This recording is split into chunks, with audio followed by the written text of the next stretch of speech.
Հարգելի գործընկերներ, թերևս հիշում եք իրադարձությունները, այսինքն նախորդ տարի ինչ կարգ էր գործում էր, որ քաղաքացիները իրենք պետք է ունենային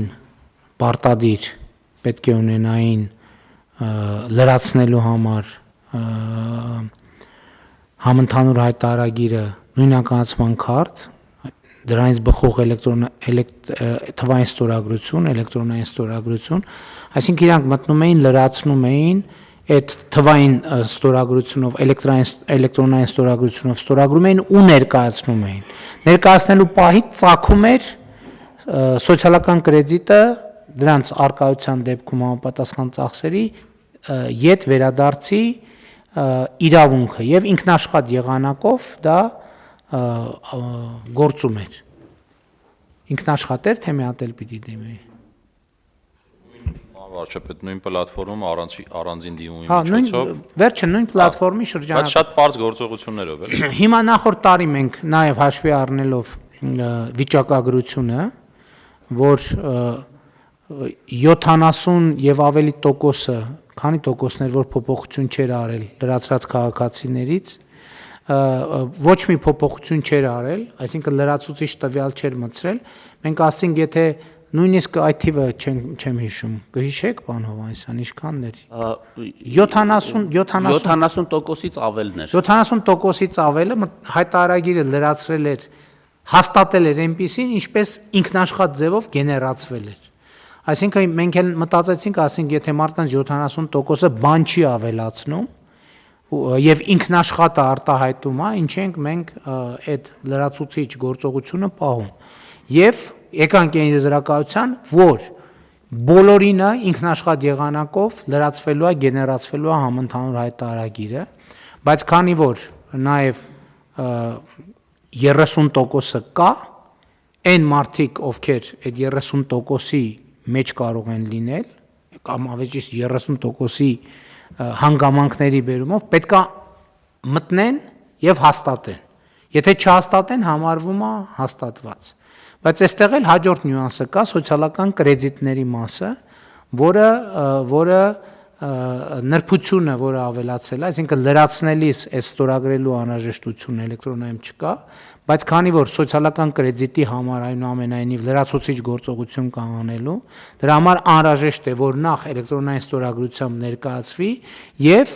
լրացվի նաեւ սոցիալական կրեդիտը վերադարձնելու այդ հայցը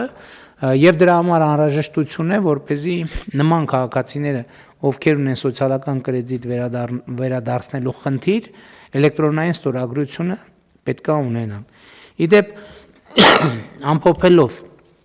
2025 թվականի տվյալները, ուզում եմ ասել, որ 76537 քաղաքացի 2025 թվականի ընթացքում կամ հայտարարագրման արդյունքում 24-ի 25-ին հայտարարել է 24-ը արդյունքում ստացել է 6 միլիարդ 200 միլիոն դրամի սոցիալական կրեդիտ, այսինքն վերադարձվել է, էլի 76537 քաղաքացի 6 միլիարդ 200 միլիոն սոցիալական կրեդիտ եւ միջին գումարը կազմել է 1 հայտարարատուի համար 81000 դրամ, այսինքն միջինում ստացել են 81000 դրամ, պարզ եղել են մարդիկ գուցե 100000 դրամ, գուցե մի քիչ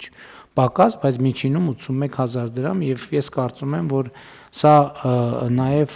կարեւոր է այդ սոցիալական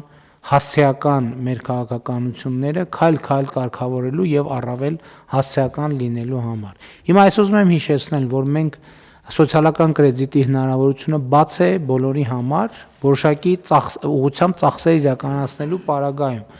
բայց երբ որ մենք արդեն կունենանք մեծ տվյալները,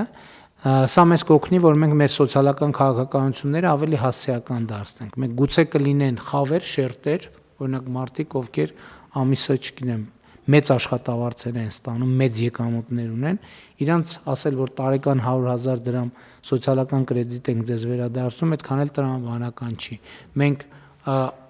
այս խավերի համար նախատեսված սոցիալական կրեդիտները հետագայում կարգավորումներով կվերաուղենք